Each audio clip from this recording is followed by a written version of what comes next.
But let's just run through them briefly and make sure we're all square on this. So when you want to convert a number less than 1, right, positive, but something between 0 and 1, you do the opposite of what we were doing before. You multiply by 2, and you throw away the integer part, and you keep the thing to the right of the decimal. So 0.45 times 2 is 0.9. 0.9 times 2 is 1.8. 0.8 times 2 is 1.6. And we're tossing this part to the left of the decimal point, and we're keeping the fractional part. And after a few rounds of this, you'll start to see a pattern. So now we're back to 0.80, and the pattern's going to repeat forever after that. Now we only had to go out 8 digits, but we could stop here actually. So our decimal number is 0, 1, 1, 1, 0, 0, and then it would be 1, 1 again. So the computer can read it, that's 0.45, even though it continues forever? It continues forever, yeah. So how does the computer know where it's 0.45, or when does it, how does it understand? So it'll cut it off at a certain point because we're only storing typically 32 bits for a floating point number, and it's actually smaller than that. We'll talk about the exact format later. But this is a reality that you want to keep in mind, is that numbers like 0.45 that we can write easily don't get stored exactly in a computer. Okay, numbers like 0.5, which is a nice power of 2, those come out exactly. They just end with an infinite number of zeros. But the classic example is 0.01, right, has an infinite expansion in binary. So when you cut it off at 32 bits, you've got some error. And if you're using this in accounting, if that's the number of pennies, you start accumulating errors if you keep adding this, and eventually those errors can be significant. So 0.45 would actually be represented, well, let's write it out as the 8-bit answer. So the next one would have been 1.6, 1.2, so it would be 1, 1. So that's the answer you needed, but if you kept writing this, you would see 0, 0, 1, 1, 0, 0, 1, 1 forever. And it's just like in decimal, when we try to write 1/3, we might write it like that, but we know that's incorrect. We actually need to keep writing this forever. It's exactly the same situation.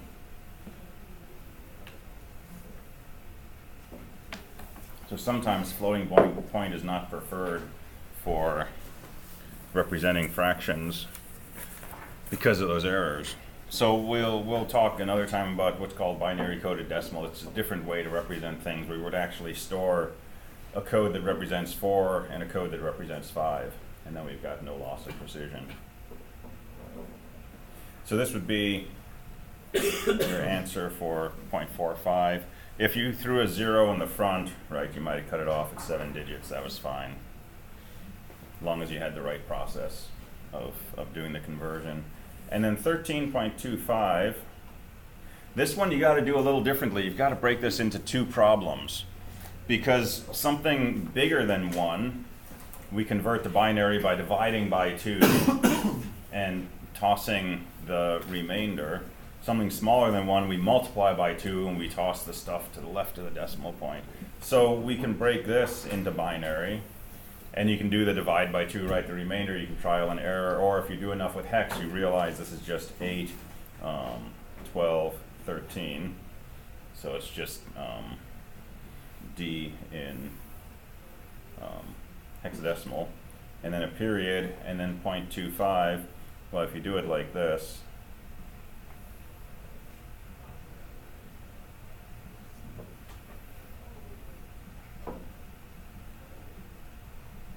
right, you can see we're going to get zeros forever after here. So our decimal expansion would be 0.0, 1, 0, 0, and so on. So it's just 0.01. But if you think about powers of 2, 0.25 is 1/4. That's 2 to the minus 2, right? So this is the halves position. This is the quarters position. So that's exactly what you would hope it would be. But then if we expand this out to 8 bits before and after the decimal point, technically that's what our number is. And to convert that to hex, this is 0, this is D, this is 4, and this is 0, so 0D40 hex.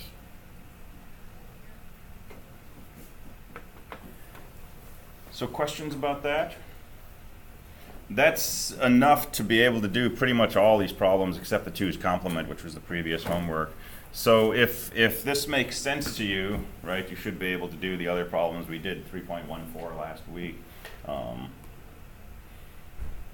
And if you're not sure, practice on some problems of your own, and you can come and talk to me or shoot me an email and say, is this right? Make sense? All right.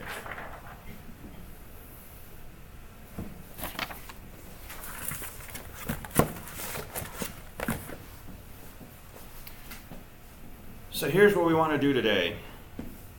We spent some time on Tuesday, we started talking about Boolean Algebra. Okay, really old system of arithmetic from the 1800s.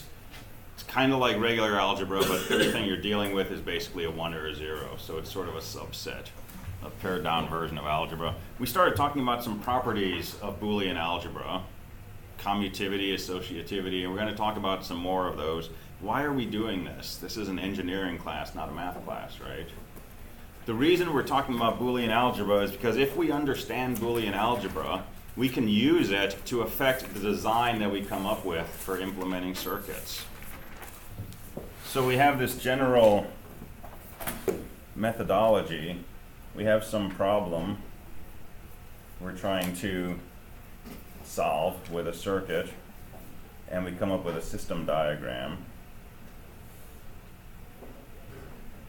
And that's just what are the inputs, what are the outputs.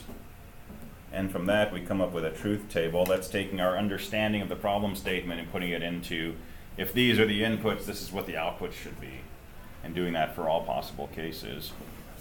And then we turn this into equations. And these are Boolean equations. And then we turn that into a logic diagram. And that goes into a wiring diagram. And that goes into an actual physical circuit.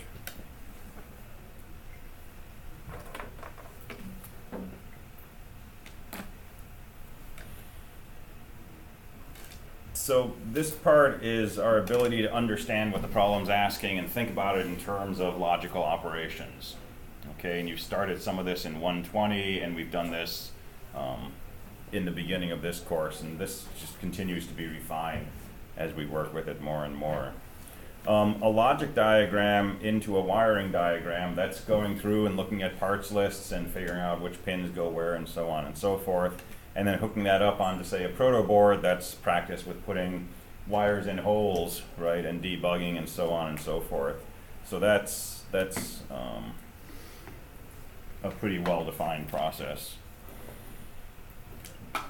This part here is what we want to concentrate on for at least the first half of this lecture. So when we have a truth table, we need to turn it into equations, Boolean equations, ands, ors, nots, things like that. And once we have that, we can turn it into a logic diagram, right? We saw a way to do that by drawing your inputs vertically, inverting them, and then tapping into them horizontally to feed logic. So let's look at a truth table and let's think about how we write a Boolean equation to go along with it. So we'll pick on our favorite truth table, our combination lock. So 3 inputs and an output.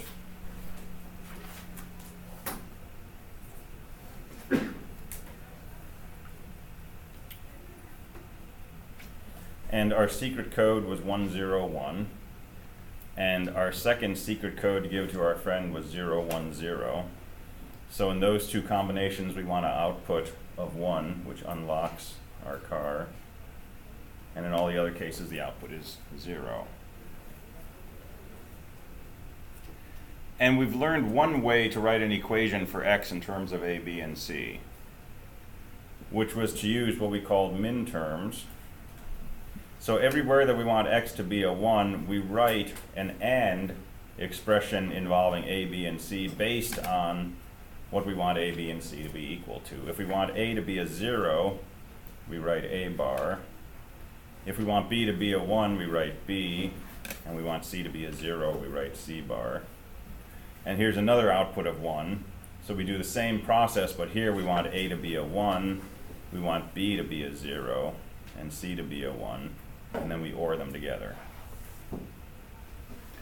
That's a perfectly fine equation representing X. But when we tried to build this, remember we had this situation where we had A bar, B, C bar, and we wanted to put these into a physical AND gate. Well, we didn't have an AND gate with 3 inputs. The only thing we had on that parts list was 2 input gates. And you came up with the idea of doing this. Use your 2 input gate to AND A bar with B, and then use another gate to AND that with C.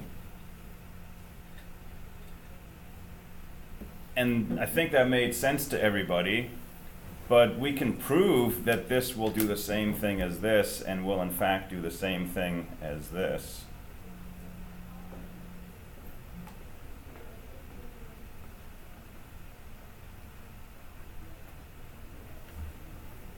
But those are 3 fundamentally different looking circuits. If you don't know digital logic, they don't look anything close to each other. The first thing has one big thing, the other 2 have 2 little things. But what we're doing here is we're saying this is A bar ANDed with B ANDed with C bar. Here we're saying this output is A bar B. And then we take that and we AND it with C bar. And we get this. And in this third case, the output here is B, C bar. And then we AND it with A bar up here. And we get this. And we could write this another way.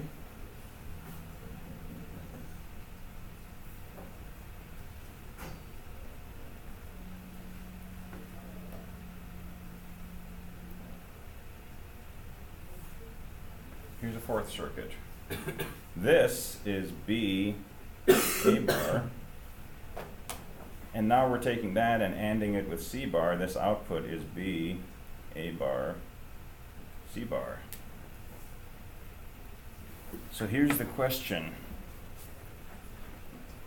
Are this and this the same? How do we know that? Close. We talked about it right next to commutative. Associative, right? Those 2, hard to keep track of which is which. Associative is moving parentheses. So yes, these are the same because of associativity. Now, how about this? Is this the same as this? Yes. That's commutivity and associativity. Commutivity says that this is the same as this. And so this thing is the same as this thing. So we're using these properties of Boolean algebra, and most of the time we're not thinking Boolean algebra tells me, right? We sort of assume these things automatically. We don't believe that there's a difference in swapping these 2 inputs, okay? But the reason there's no difference is because the AND operation is commutative. Okay, so this is running underneath what we're doing.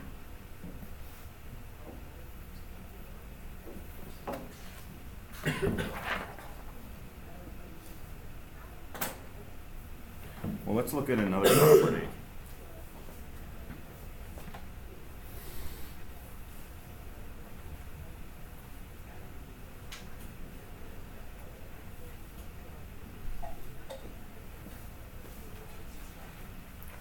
This was the one I couldn't pronounce Tuesday. Distributivity. It's my best bet. This is the distributive property of ANDs and ORs. And it looks like regular algebra, right? Boolean algebra is a version of algebra. And in regular algebra, we could say factor out the A. So it's A times B plus C. Same thing happening here. And with ANDs and ORs, this works perfectly fine. But what does this mean in terms of circuitry? Suppose we wanted to build a circuit to implement this function. So we could take A and B,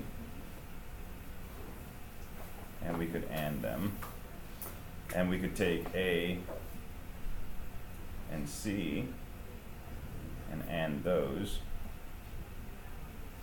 and then we could OR the result. But over here, this is saying you could take B and C and OR those, and then AND that result with A. And those are very different looking circuits. This is the circuit we would get if we just started with this equation and just started putting down gates to correspond to the terms. But if we apply some Boolean algebra and we rework this into this form, we come up with this circuit. This circuit has 3 individual gates. This only has 2 gates. Is that good? That's usually good. Fewer gates, lower cost, lower power, smaller size, lower chance of failure, right? This is a win across the board.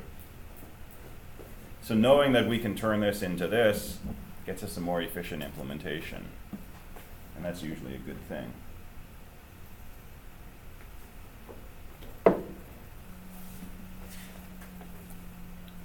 All right, let's look at one more example, and then we'll start digging into some specifics. But just to kind of get our brains going in this direction, we ended on Tuesday by writing some things like this.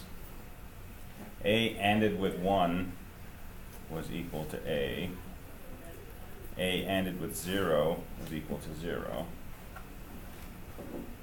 A ORed with 1 was equal to 1. A ORed with 0 was equal to A.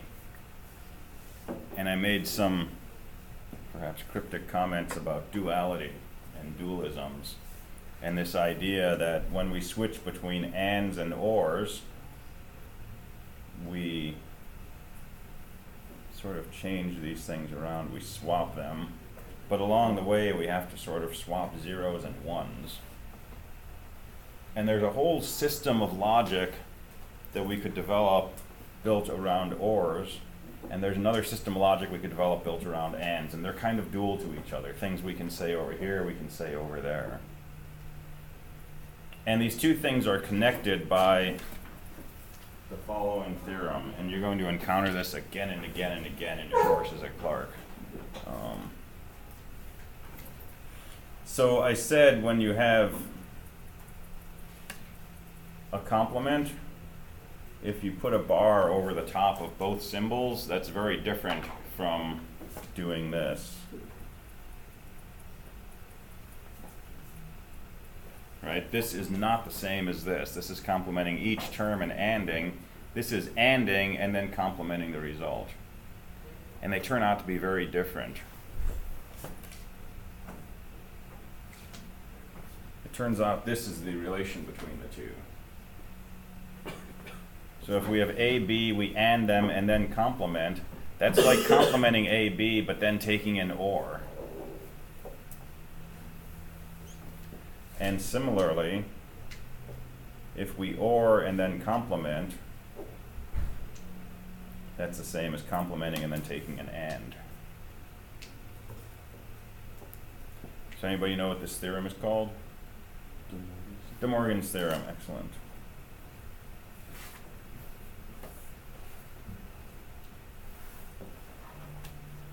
So sometimes we touch on this in 120. And it's really just kind of an odd little fact at first, but it turns out to be really useful. Okay, why is it useful? It tells us that we can turn ANDs into ORs and vice versa in some way. Not exactly, right? This is an AND with a bar on top. This is an OR with bars on each term. But there's a connection between ANDs and ORs. And De Morgan's theorem specifies that connection. Well, here's what we can do with De Morgan's theorem.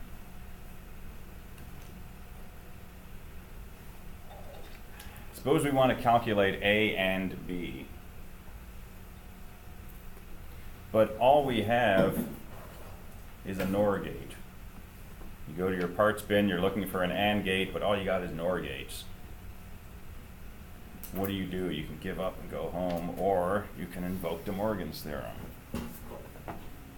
So we know that if we can do a NOR, we can do an AND on complements. So this would be the same as A bar, B bar. We're trying to get A, B.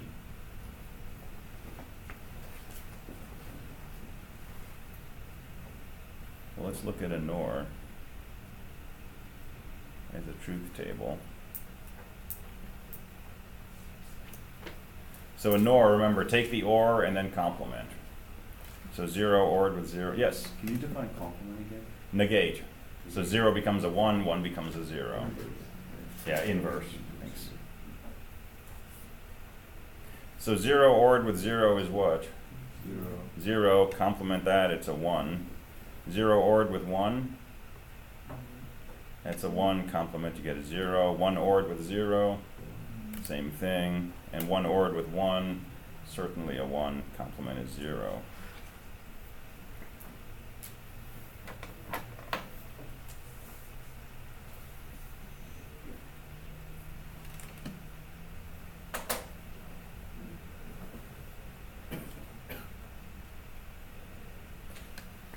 Suppose we have a NOR gate and we set B equal to 0. So this row and this row, how does the NOR relate to A? Just from studying the truth table. So in this row, A is a 0, what's the NOR? It's a 1, it's the complement of A, right? And in this row, where A is a 1, the NOR is a 0, again it's the complement of A. So one thing we can do with NOR gates is the following.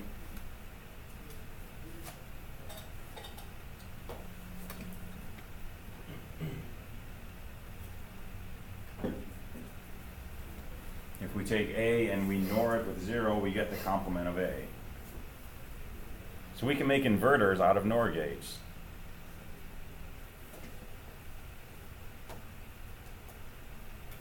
And that makes sense because we saw a moment ago if we take A and we OR it with 0, we just get A. So A or 0 complement is the same as A complement. And no reason we can't do that with B.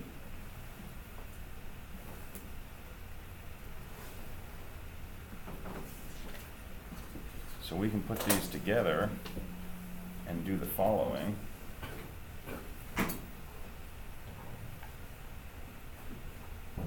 So here's a NOR gate. Okay, looks like an OR gate with a circle on the end. If we take A and we NOR it with 0, we get A bar coming out. By NORing it with 0, it would just be not plugging something into the other. It's connecting it to ground, actually. Just straight to ground. Yeah, so leaving it open is different from connecting it to 0. Okay. Right? If it's not connected anywhere, it's floating, its behavior is unpredictable. But if we actually took a wire and just connected it to a 0-volt point, that would be sending a 0 in. Okay.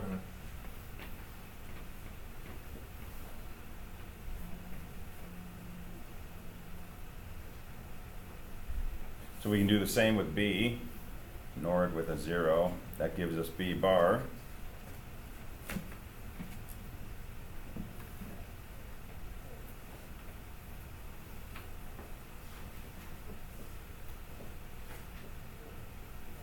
Well, if we take these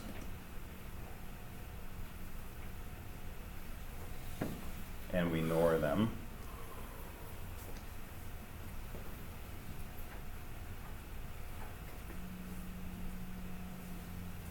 we get this.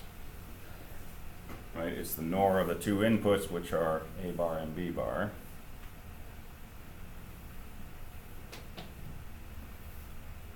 And we said that A bar or B bar is A NANDed with B. So this is AB bar with a bar on top. And if we negate something twice, it's like negating not at all. This is just AB.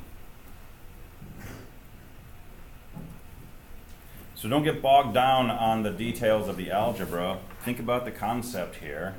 If we have a NOR gate, we can make a NOT gate. That's what we did here. And if we have a NOR and a NOT, we can make an AND gate. That's what all of this is. And if we have an AND and a NOT, we can make a NAND. And if we have a NOR and a NOT, we can make an OR. So from this one gate, we can get all these other gates. Although it's a bit of a mess, right? Because instead of a single AND gate, now we've got 3 NOR gates. And I just finished telling you that fewer gates is better, cheaper, lower power, so why would we want to do this, right? But theoretically, all we need is an OR gate. All right, so engineering doesn't always follow theory. Okay, engineering is sort of where the real world and theory meet. So, who knows what Apollo 11 was? What was it? It was a space launch. What did it do? Say again? No, it's not the one that blew up. But there was something unique about Apollo 11. Is that the one that went to the moon? That's the one that went to the moon. It's the first one that people got out of and walked on the moon. So Neil Armstrong. And this was in 1969. And the project started in the early 60s at a point where we barely knew how to get off the surface of the planet. We'd had planes for a little while, and the Soviets had put a satellite in orbit, but we really didn't have a whole lot of experience or know-how as far as getting up into orbit and certainly getting to another heavenly body, not to mention orbiting that and then landing and coming back up. So it's the 1960s, and people are trying to put together this mission to the moon, and they had a deadline to do it by the end of the 60s, right? And they wanted a computer to control the Apollo system, so the Apollo Guidance Computer, AGC. In the 60s, computers did not look like this. Okay, computers were big, room-sized behemoths. They were built generally out of vacuum tubes or maybe relays, but instead of these tiny little transistors, they were devices you could hold in your hand. Okay, a vacuum tube might be about this big, and that would take the place of one transistor. Now, the circuitry inside here, billions of transistors. So picture billions of these hand-sized devices, okay? Computers were big things. And there's no way you're going to launch a room-sized computer on a rocket to the moon. Okay, they were worried about ounces in terms of weight. So they had this crazy idea of using something called an integrated circuit. That's those little chips that we use in our parts boxes, okay, that we played with on Tuesday. Those were not commercially available in the 60s. They started to hit the shelves in the 70s eventually. But in the 60s, you could not just walk into a store or go to Amazon and order a bunch of chips. They didn't exist. So NASA commissioned a group at MIT, Lincoln Labs, to build some chips for them to use in the guidance computer. And when you build a digital circuit, usually you need ANDs and ORs and NOTs and NANDs and NORs and so on and so forth. But every chip that they wanted to use had to be designed, had to be specified, had to be tested, had to be vetted to be usable in space. And this was stuff that was going to work in a very crazy environment, acceleration forces, temperature extremes, and it was mission critical, right? People's lives depended on this. So how many chips did they decide to have manufactured? How many different types of chips to build this computer? Should they make all 5 of these, or should they just do ANDs, ORs, and NOTs? ORs. Or NORs? So they just used one. They went with the most extreme solution, and here's a schematic of just one piece of the guidance computer. And if you look at this, it's a bunch of NOR gates. Just NOR gate, NOR gate, NOR gate, NOR gate. And the whole guidance computer was made out of NOR gates. And they're all 3 inputs, but in some cases they only use 2 inputs. and they would connect the other input to 1 or 0, depending on what they wanted the gate to do. And in a few weeks, we'll talk about memory, and we'll learn about things called flip-flops. And you can build flip-flops out of NOR gates also. And when you see two NOR gates cross-connected like this, that's a memory element. So these two gates collectively were used to store a single bit of information. And they built the whole memory out of these gates also. And you can go online and you can find archives of these, and it's just page after page after page, and they all look basically the same, bunch of NOR gates. So in that case, by applying Boolean algebra, right, they were able to come up with a solution that fit their requirements, which was to design a minimum number of types of gates. I'm curious, is there an image online that's going to get that same schematic, but with all types of gates, not just NOR gates, and different looks? I would guess someone's probably done it. I haven't seen one, but So I'm interested to see how much smaller it is. yeah, because chances are they didn't design it like this. They probably started with a conventional design and translated it. It's a really good question. This came from a general site that has archives of all the paperwork from that era. I wonder if they have that on there. That would be interesting to look for. And yeah, it would definitely be a lot smaller. And people have reproduced this, right, with modern technology and made mock-ups of the AGC, probably using conventional parts. Is that true that our cell phone has more technology than the spaceship? Oh yeah, Okay. definitely. My mouse probably has more technology, seriously. I mean, it's got a microprocessor inside, and they don't use most of that capability, but the things it's capable of, the speed it operates at, probably significantly exceeds what was on the Apollo system. Yeah, it's pretty amazing where the technology curve has sort of taken us in a relatively short time. That's why it's so cool to be an engineer right now, right? Because this stuff is just accelerating all the time, and the stuff we're doing today is going to be dwarfed by what we're doing 20 years from now. And you're sort of at the right spot to ride that wave through your career. So this is a really great time to be an engineer and to be coming through school with this stuff.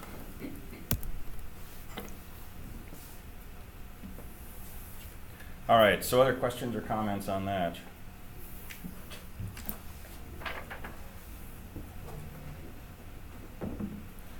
I had a question. Yeah. So the bar across everything just makes it like the notation's A plus B, that would be A or B, and then the bar over it is just a NOR. Yeah, bar on top is always negation. It's always Okay. inverting. So you could write something like this, A or B, C or D, and put a bar on top. It means do all of this stuff and then invert it. And that's going to be a standard notation in anything you look at related to this kind of circuitry. The bar always means invert. And in diagrams, it's usually a little circle sitting on the output of some system.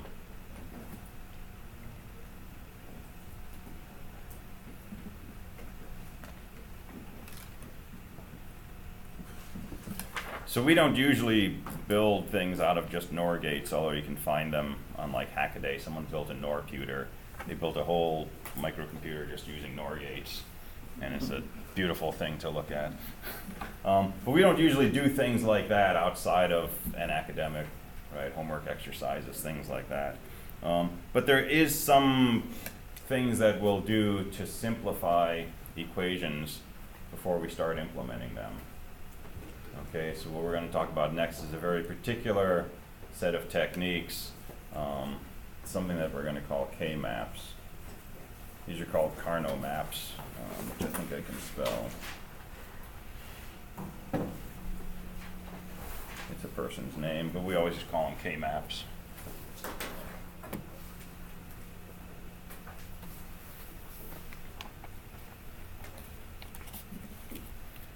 And the idea behind Kmaps is based on another property of Boolean equations, which is something called the Adjacency Theorem.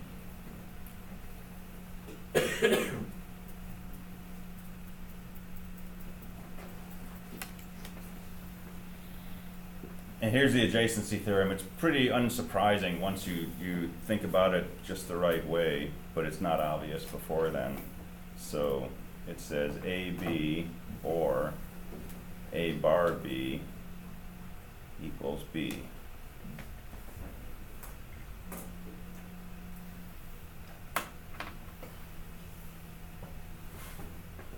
And why should this be true?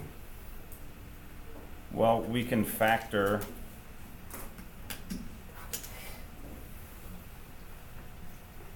the B out of both of these terms.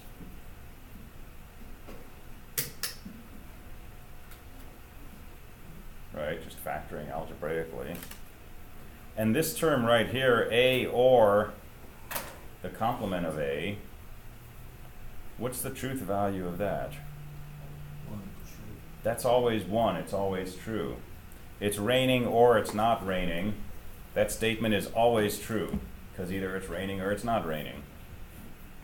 So this is always a 1 ANDed with B, and 1 ANDed with anything is just that anything.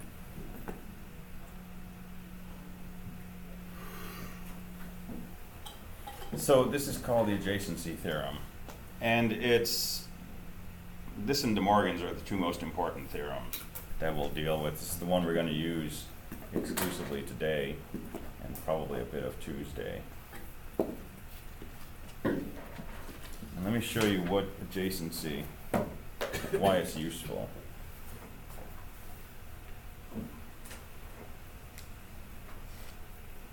So let's make a truth table.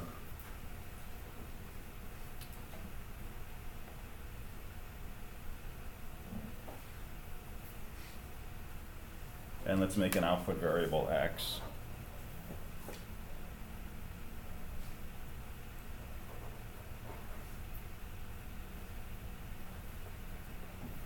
And let's suppose this is the output values that we want. And we can use our tricks that we used last time to write equations based on a truth table. And we can say here's a 1 term. So we can write x equals, and we can write our, this was called a min term, our min term corresponding to this input, which is A, B bar, C bar. And here's the other one in our output, and the min term corresponding to this row is A, B bar, C, and we OR those together. But we can group these however we want. We can think of this as A, B bar, ANDed with C bar, A, B bar, ANDed with C.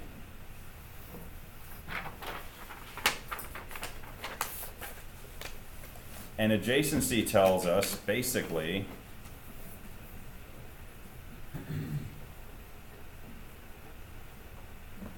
if we have something ANDed with B and the complement of that something ANDed with B, we can throw away that something,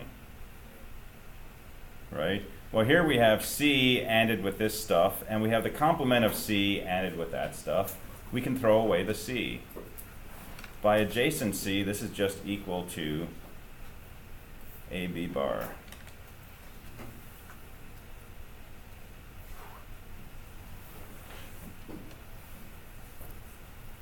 And some of you discovered this in writing equations for the traffic light controller. There was an input that didn't even come into play in some cases, depending on how you filled out the truth tables, first row. In some cases, you didn't even need to use the sensor from the western road. You only needed the other 2 inputs. Same thing's happening here. We've got 3 inputs, but we can write this output as a function of just 2 inputs. Now this is going to be a 3-input AND gate, which is 2 2-input gates. This is another 2 2-input gates. That's 4 AND gates. And then an OR gate, 5 gates. This is a single 2-input AND. Right? Whole lot easier to build. And since going forward you're going to be building the circuits that you design, you want to minimize those circuits before you start building. Right? This is going to be 5 gates. It may fit on 1 proto board. It may take 2. This you can wire up while you're drinking your coffee. Okay, so this is using the adjacency theorem. But we're not going to do a lot of algebra when we try to simplify these things, because we're engineers, right? So one of my secrets to engineering is be lazy, right? Try to find an easier way to do things. That drives a lot of engineering. Well, it turns out with this truth table, there's an easy way that we could have come to this conclusion without doing adjacency theorem, without factoring and all that kind of stuff. Most of our outputs are 0. The only time our outputs are non-zero is these two cases right here. And if we look at the inputs, A and B have the same values in both of these cases, and C can be either 0 or 1. And that right there tells you C doesn't matter. If this is the values for A and B, C could be a 0 or a 1, our output's still going to be a 1. So because of the way this truth table was written, we can look at this and say, hey, we don't care about C. All we care is that A is equal to 1 and B is equal to 0. And that's what this says. A should be 1 and B should be 0, or B bar should be 1. Okay, and that's the adjacent part of the adjacency theorem. The fact that these two rows are adjacent to each other means that we can toss out that one variable that changes from one row to the next. So in this case, we could find a shortcut for writing this. But let me show you a very similar case where this doesn't work. And then we'll take a break and then we'll see how to make this work. So here's a similar function.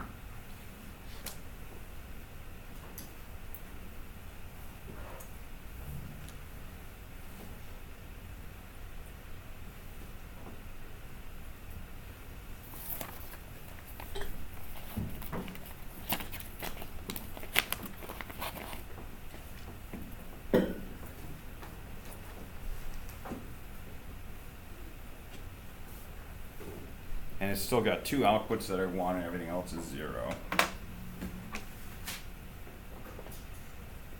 And we don't have the case where two adjacent rows have the same output value and we can just throw away one of our variables. But if we look at this and we see this row and this row,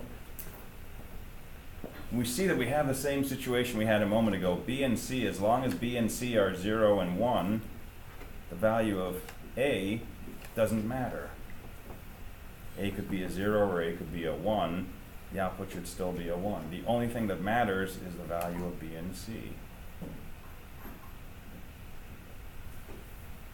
Yes? So when we're creating our the equation for this, would you just want us to do this process of just looking, or do you want us to write it out? We're going to spend the whole second half of the class learning a very detailed algorithm for turning this into a very concise equation, right? And that's what a Kmap is going to do for us. So we'll see all the steps that we want to go through. But this is the motivation for why a Kmap's going to work. So with this one, can you still write C not B, and then just not include A at all, or would you have to because they're not adjacent?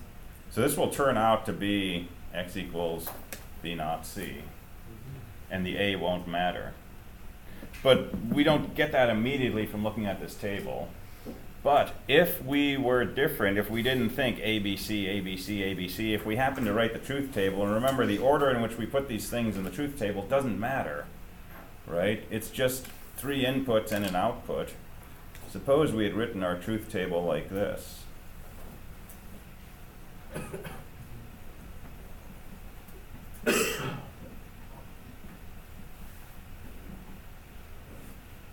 And so our output of 1 is going to be at 0, 1, 0, and 0, 1, 1, and 0 everywhere else. And hey, guess what? This table, when we look at it, we've got that adjacent behavior. I think you chose the wrong one. That's possible. Oh, No, I think those are right. there we go. Yeah.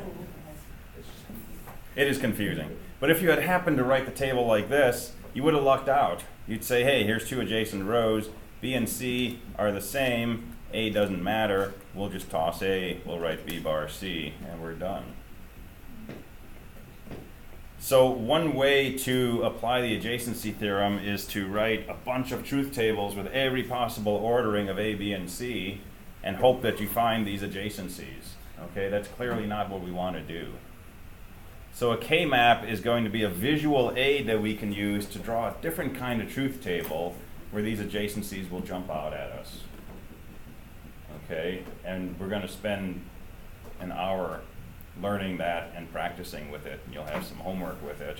But I want you to keep this in mind, that this is why we're doing what we're doing. Yeah? So maybe I'm missing something, but why does it need to be adjacent? If we look at the first one, for example, we see that in both cases it's B bar and C. Yes. In all the cases it's B bar and C, and then so why does it matter if it's adjacent? Because if we happen to have some other ones in here, it might not jump out. Okay, so in this specific case. In this specific case, it was pretty easy to see, right? Because you just looked at the two ones. But if we had more ones, or if we had 4 input variables and 16 rows, right, these things don't immediately visually pop out. When we put this in the form of a K-map, they will pop out immediately. So they don't need to be adjacent. Adjacency just makes it easier to tell. Adjacency makes it easy, and it makes us able to use this adjacency theorem, right? But we'll find a way to redraw our truth tables that will cause things to actually be adjacent, but we'll make basically a 2-dimensional truth table.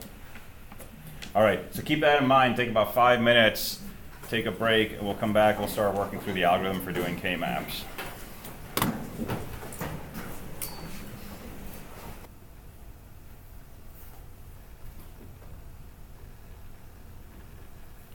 All right, so write that up for Tuesday, and we'll talk about it on Tuesday.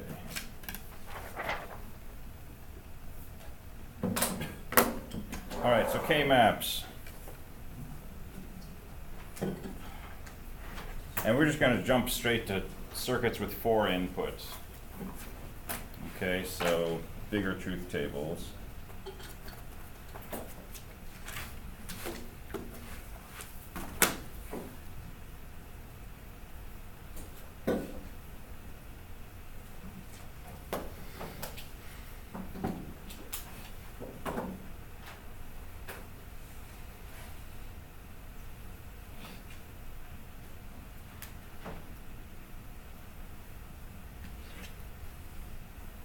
We'll call our output X as usual.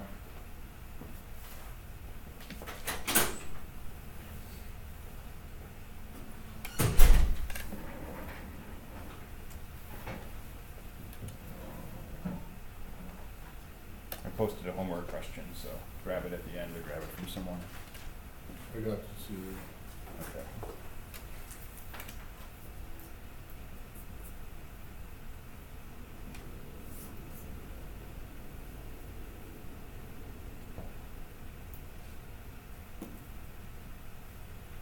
This is a kind of random truth table, but hopefully it works out in an interesting way. All right, so we've got 4 inputs, we've got 1 output. And we could write this the way that we've been doing this, what we call a sum of products.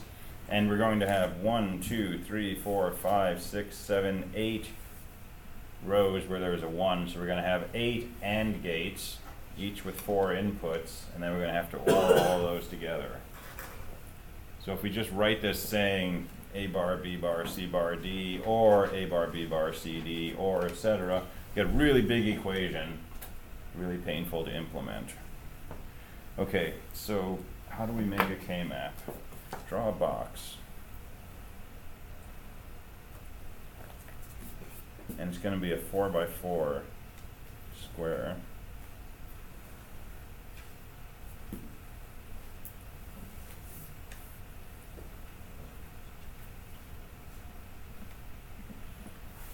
And we're going to put 2 variables down vertically and 2 variables across horizontally. And we're going to number these rows and columns in a kind of peculiar way. So this first row is going to be 0, 0. The second row is going to be 0, 1. The third row, though, is going to be 1, 1. and the fourth row is going to be 1, 0. So it's not our usual ordering that we have for truth tables, and this is really important. It's got to be 0, 0, 0, 1, 1, 1, 1, 0. And then horizontally, we're going to list values for C and D. And so we're going to list CD as 0, 0, 0, 1, 1, 1, and 1, 0.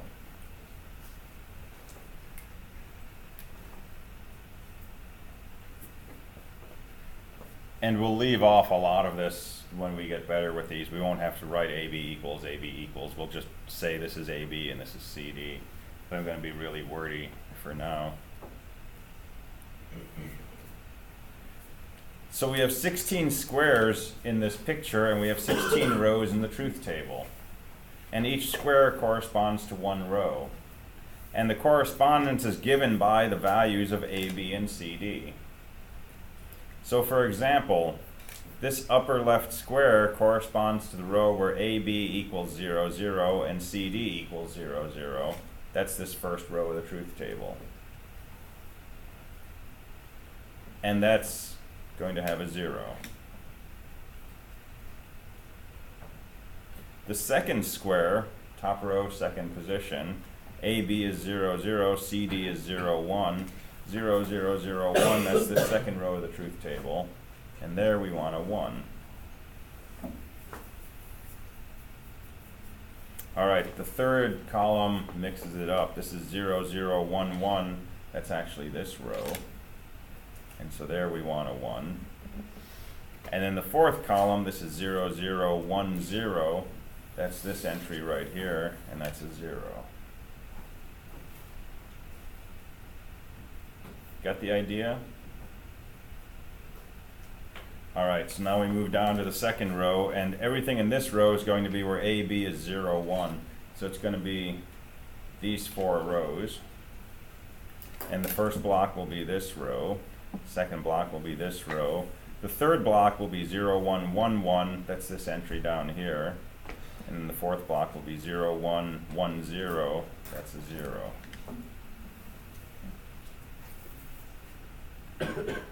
And now we throw a big monkey wrench because this third row, AB is 1, 1, that's actually this block down here. So the order is a little mixed up, right? We can't just go straight across and fill in from the truth table. So for the first few times you do this, I would say think about 1, 1, 0, 0. That's this row right here. And we fill in a 1. 1, 1, 0, 1. That's this row. That's a 0. And so on. 1, 1, 1, 0. 1, 1, 1, 1. And then our fourth row, 1, 0. That's this block right here. So 1, 0, 0, 0 is here. 1, 0, 0, 1. 1, 0, 1, 1 is a 1. And 1, 0, 1, 0 is a 1.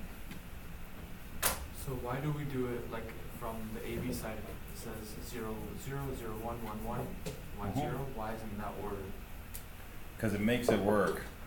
Makes it work. Yeah. The actual reason, and it's one of these things that once you work with this for a while, it'll probably make sense. But the best explanation I can do is that right now, when we move from one row to another, only one variable changes. Right? From here to here, B changes. From here to here, A changes. From here to here, B. And then from here back up to here, it's just A. So we're trying to capture that adjacency. Because we can apply adjacency when a single variable takes on both a 0 and a 1 and nothing else changes. All right, so let's make a how to do Kmap list. So doing Kmaps.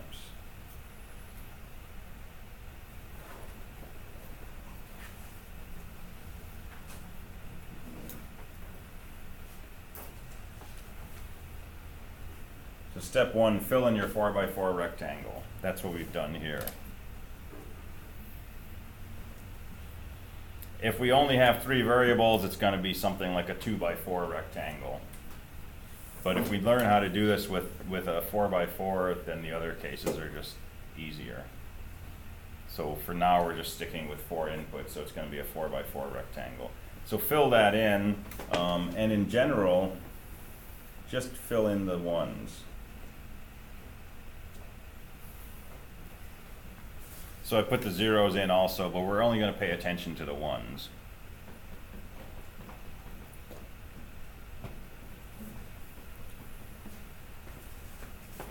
All right, our next step is what we call covering the ones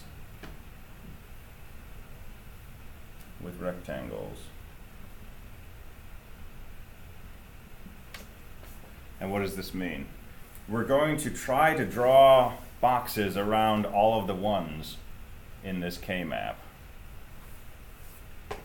Well, there's an easy way to do that. We just put a box around each of these and we're done. But we're going to have some criteria we use in drawing these rectangles. So here's our guides for drawing rectangles. So larger rectangles gets us a better solution. So larger is better, and fewer is better. So if we draw a single small rectangle around each one, we violated both of these criteria. We used very small rectangles and we used a lot of them. That's the opposite end from where we want to be. We'd ideally like to have just a few very large rectangles that cover all of these ones. Okay, each rectangle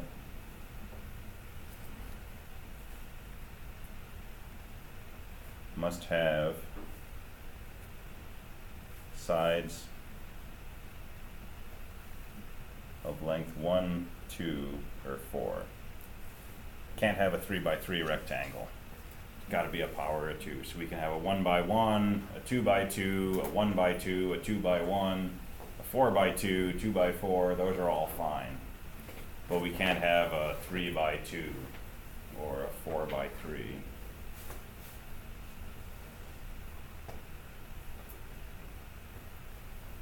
So we're going to try to cover the ones with rectangles using large rectangles, as few as possible. They have to have this length of 1, 2, or 4 on each side. We must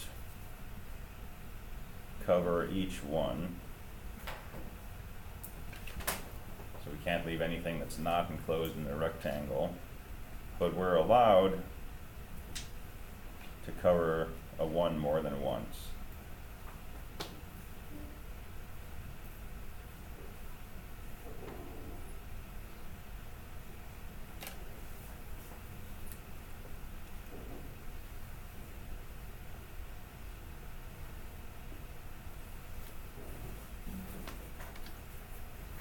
I'm going to add one more rule, but I'm not going to do it yet. I want to cover this one first. So we want to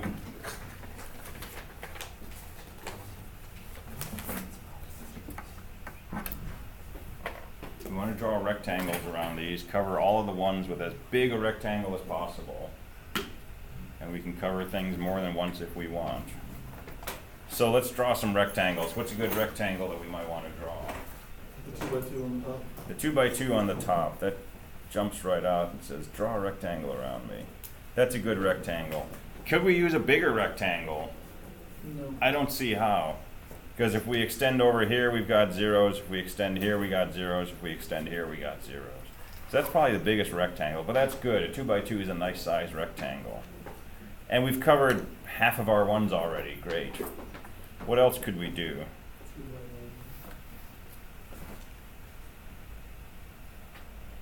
There's a 2x1 right over there. And what else? There's a 2x1 over there. Yes. So we wouldn't do a 1x3? You're not allowed to do a 1x3. Okay, every side has to be either 1, 2, or 4. Oh, sure. Alright, so this looks like a perfectly good cover. This looks like an ideal cover, actually. we've covered every one with a rectangle. We have made our rectangles as large as possible. They all have legal dimensions. I'd say we're done with step 2, which is covering the ones.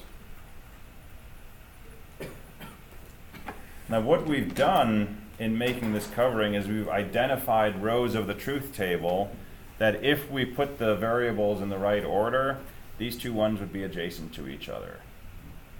And it would tell us, hey, we can eliminate a variable. Okay, so step 3 is to write equations. And the equations come from the rectangles. All right, so here's how we write equations. Let's just pick this blue rectangle on the bottom here. And ask yourself, bless you, there's two squares, this one and this one. Can we say anything about the value of A in each of these squares? The value of A is 1 in this square, and it's also 1 in this square. So whichever square we're in, we know that A is supposed to be a 1. So let's just write down A equals 1. Okay, what can we say about B? B is equal to 0, right? Everything in this row, A is 1 and B is 0. So B is equal to 0. Okay, what can we say about C? C is equal to 1 because in this column, C is 1, and in this column, C is 1. Can we say anything about D? Say again? It's a 1 or a 0. In this column, D is a 1. In this column, D is a 0.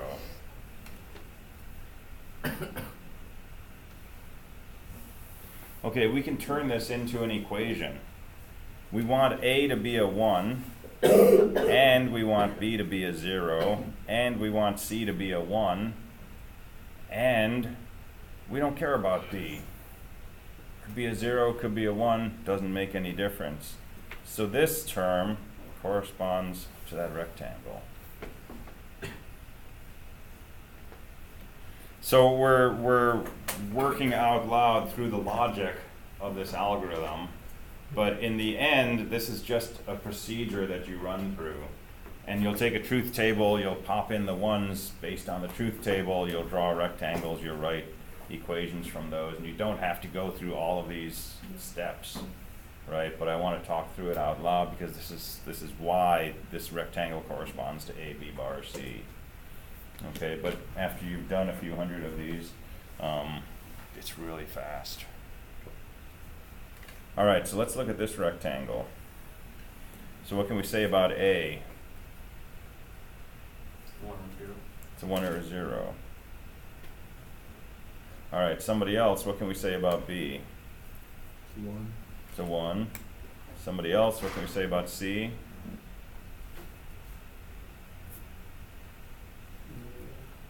It's a 0. And what about D? Also a 0. So this rectangle says we don't care about A.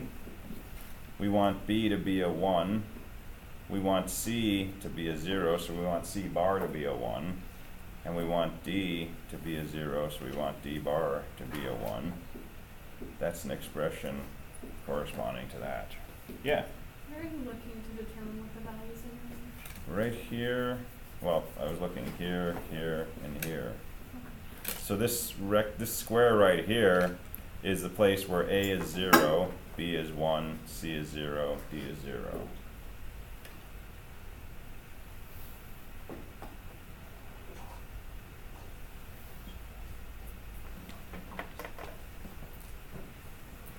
All right, so now the really fun one. We got this 2 by 2 square up here. So what can we say about A at every location in this 2 by 2 rectangle? It's absolutely 0. Because in this spot it's A equals 0, A equals 0, A equals 0, A equals 0. What about B? Yeah, up here b is a 0, but down here b is a 1. So whether b is a 0 or a 1 doesn't make any difference. We're still in this rectangle. What about c? Yeah, 0 or 1. And what about d? That's a 1. So now, to be in this rectangle, we want a to be a 0. We don't care about b or c, and we want d to be a 1. So that's the expression that corresponds to those 4 ones.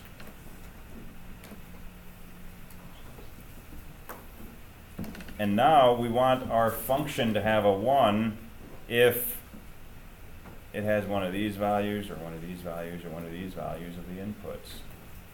So our final value for x is just the OR of those 3 terms. A, b bar, c, or b, c bar, d bar, or a bar, d.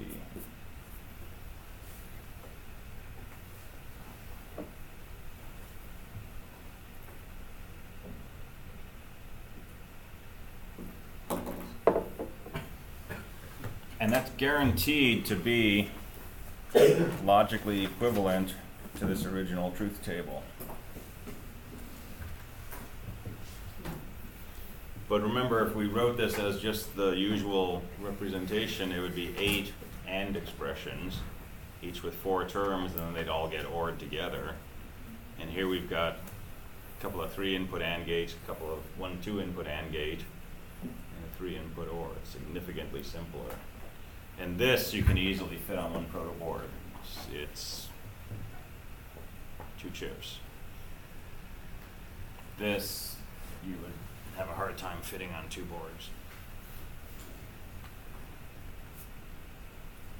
All right, yes? So whenever you use a Kmap, will it always give you the simplest expression? It will give you a simplest expression. It may not be unique. So 2 people might do this and get different looking expressions, but they'll be equally simple. Yeah. So kind of go off the rules. If, say, let's see, AB equals 1, 1, and CD equals 0, 1, if that was a 1 instead of a 0, then you'd have a 2 by 2 that overlaps the top right hand corner. Yeah, so let's try some variations on this, because in this one nothing overlapped. Yeah. Right, so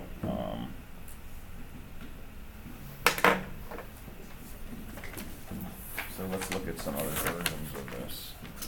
And then I'll come back and fill in that last rule for doing rectangles.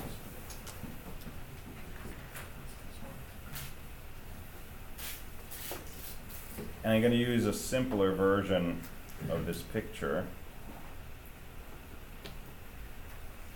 I'm just going to draw this little slanted line and say this is AB and this is CD, and I'll just fill in the numbers. And we'll understand that this column means C is 1 and D is 0. This means C is 0 and D is 1. This means A is 0 and B is 1, and so on. But it's less writing if we do that. And so let's suppose we had the same ones. And let's throw an extra one in here.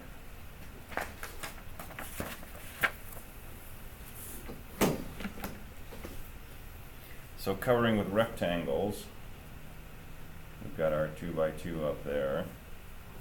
We've got our 1 by 2 here. But now we've actually got another 2 by 2 we could use right here. And we're covering this one twice. That does no harm. Okay, that's perfectly fine. As long as everything is covered at least once, we're good.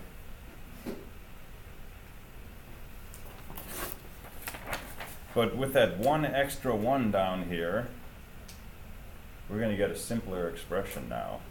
Why? Because we've got a bigger rectangle here. We had a 2 by 1, now we've got a 2 by 2.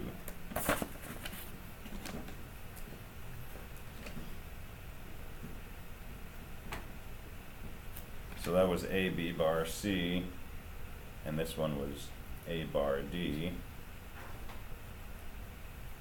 But what about this one? So A could be a 0 or a 1, doesn't matter. B is a 1 in both rows, so that's B. C has got to be a 0, so that's C bar. And D could be a 0 or a 1, doesn't matter. So instead of B, C bar, D bar, now we're just going to have B, C bar. It's a smaller gauge.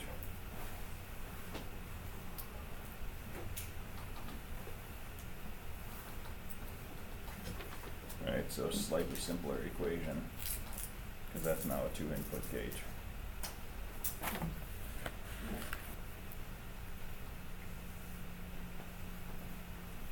And the bigger the rectangle, the fewer terms you're going to have.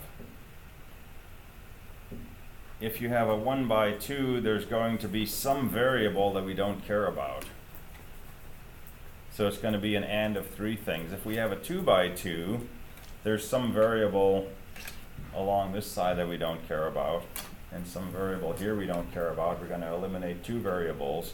We're going to end up with an expression of just 2 terms. Now, if we get really lucky,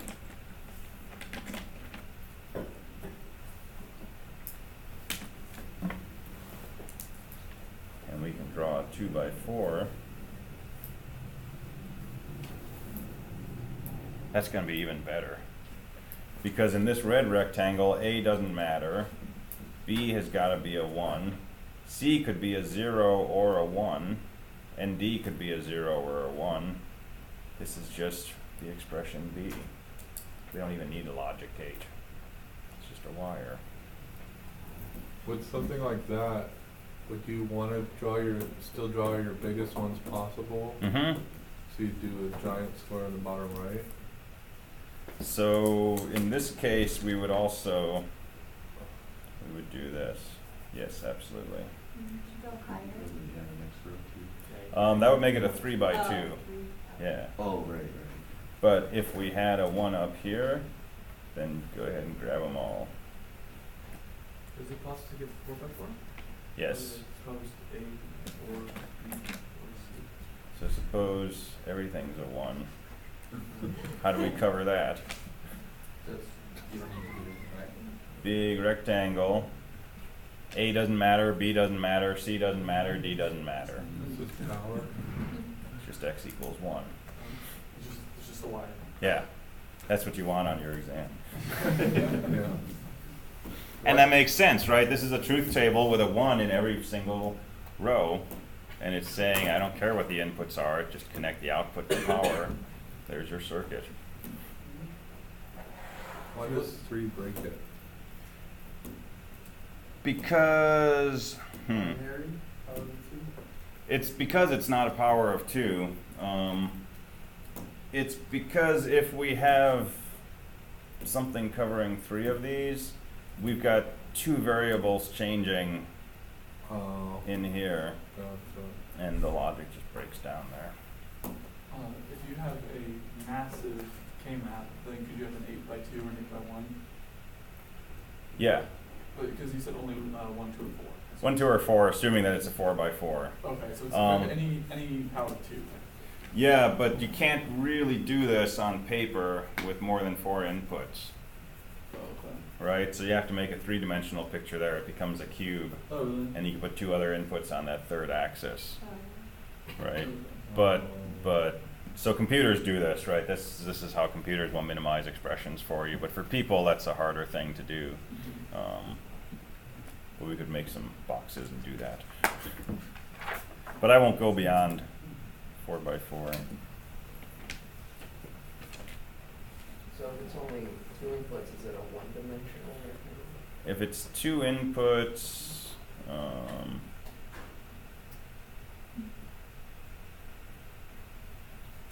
It's just a tiny little box. I think it's this. It would look like that. And 3 inputs, you can take your choice which way you orient it. So we could put A, B here and C here. But then again, watch the ordering. 0, 0, 0, 1, 1, 1, 1, 0.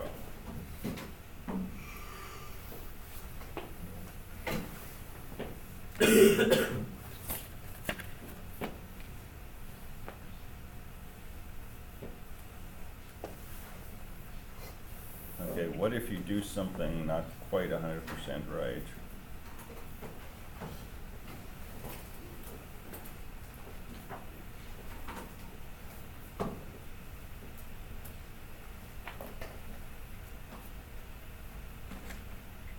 Suppose you don't notice that there's a rectangle here, and you do this.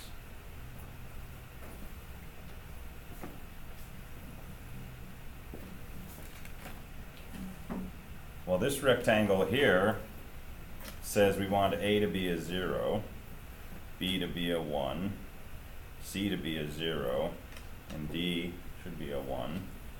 And this rectangle says A should be a 1, B should be 1, C should be 0, and D should be 1. And if we OR those, it gives us this expression. And that is a valid expression. But that's the expression that we would write just from looking at a truth table. And everywhere we see a 1, we write down the minterm for that row. Those are exactly the minterms. So if we violate this idea of fewer, bigger rectangles, we still get a valid expression. But it's not as optimal as it could be. Because if we did that, it would be A doesn't matter, B is a 1, C is a 0, D is a 1. Logically, exactly the same values in all cases. Then in this case, you can see the adjacency theorem coming into play because you can see that there's a B and a not C and a D in both, and there's an A in one and not A in the other. Exactly. So it's A bar ANDed with this, it's A ANDed with the same thing. Adjacency theorem says throw away the A. And that's what we're doing when we group those rectangles. So like I say, to apply this, you don't need to understand anything about why it works. But it's not very satisfying to just blindly follow some steps and write down an answer, right? And thinking about why this works, not all the time, but sometimes when you're doing it, will help you understand better some of the Boolean logic that's feeding into this, right? So it's a way to get more comfortable with these operations and some of the theorems. Do you want our Kmaps and stuff in our lab? So for lab 2, right, you might be simplifying. I don't know if it asked you to simplify or not. But lab 2, if you don't have a Kmap, that's fine because we're not going over it until now. But in the future, if you have some big, long, horrible truth table like this, and you write down a really tiny little equation, you definitely want to say how you got to that equation, right? So you want to show the Kmap that you used to simplify it down. But don't worry about it for lab 2, bless you.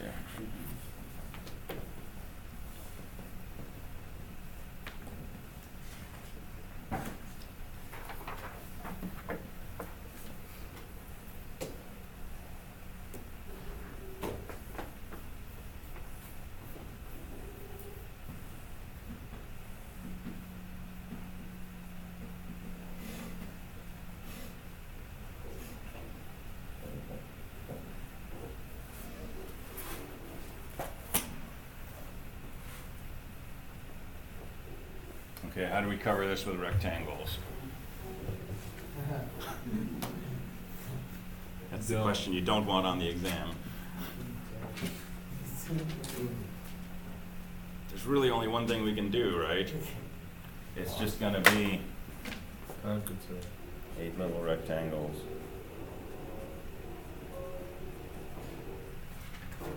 In that case, you could probably just like throw away just go back to the truth table, right? Because You're going to get exactly the same thing as you do with the truth table. Because when we write down the equation for any one of these 1x1s, it's just going to be the minterm for the corresponding row. So we're going to get 8 things ORed together. Each of those things is a 4 input AND. So that's the worst case, right? Tiny little rectangles, and we got a lot of them. But it turns out when we have this checkerboard pattern, there's usually something like an exclusive or an exclusive NOR going on. And in this case, this is an exclusive OR. So we haven't talked a lot about XORs. We'll talk about them more when we start doing addition. But it's a different kind of logic operation. And if you see a checkerboard in part of your circuit or in part of your Kmap or all of it, you can take a step back and say, okay, this over here is just an exclusive NOR, and sort of wire up that piece of it separately. XORs and XNORs are fundamentally weird. They have some strange properties. And you can build an XOR out of AND gates and ORs and NOTs, right? Because we can make a regular circuit to implement this, but it's huge. But if we know about XORs, right, it's a really simple circuit to implement.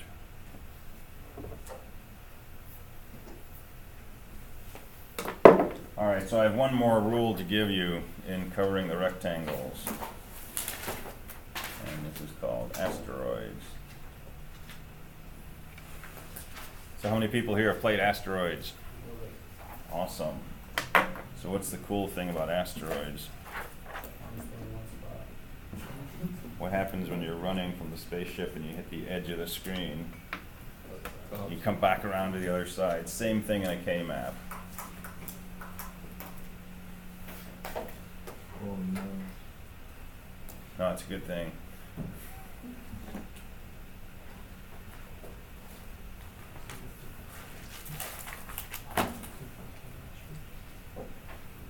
All right, so here's our map. Let's throw some ones in here.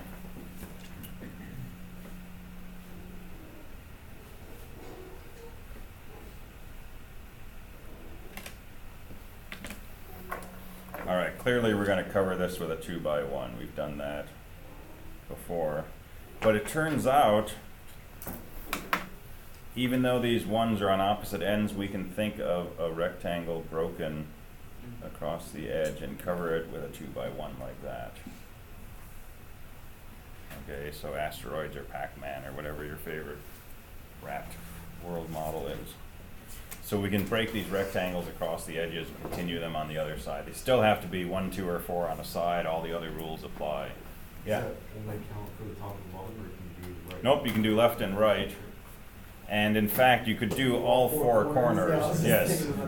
Now you can't go diagonally, okay, but if we had ones in all 4 of these, that's a big 2x2 rectangle just split. Okay, so that's gonna help you find more covers. Yes? So one of the tricks else to remember is to think of it as a thing that you can fold together this way and fold together this way. Yes. And so if you were to fold it, what would it look like? Yeah, exactly, and that's exactly what's going on here, right? So draw this on a piece of paper and just pull it, fold it over, tape the 2 ends together. And now if you look down here, this and this are adjacent to each other. The other way you can think about this is put another one of these right down below it.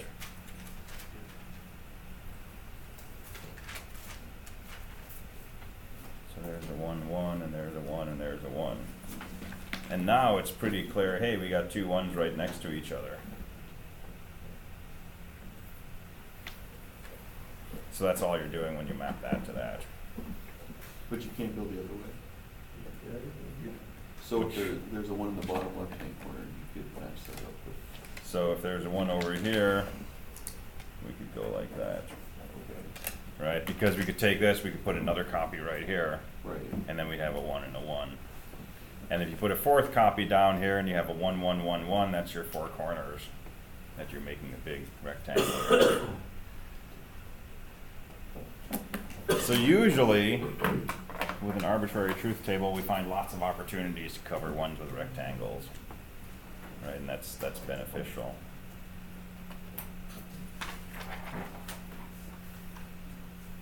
All right, so we have 10 minutes left. Let me give you some homework, and let me give you a first homework problem. And work on this in the next 10 minutes, and you can talk to each other if you like. And see if you can fill in a Kmap and start covering some rectangles. and we'll continue working on this on Tuesday. Do you have it done on Tuesday?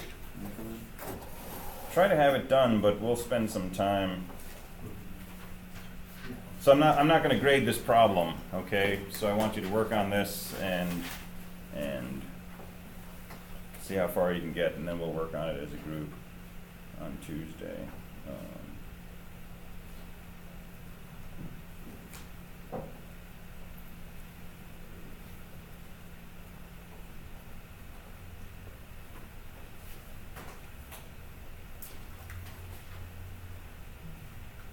That's kind of a random Kmap, or a random truth table, but try that one.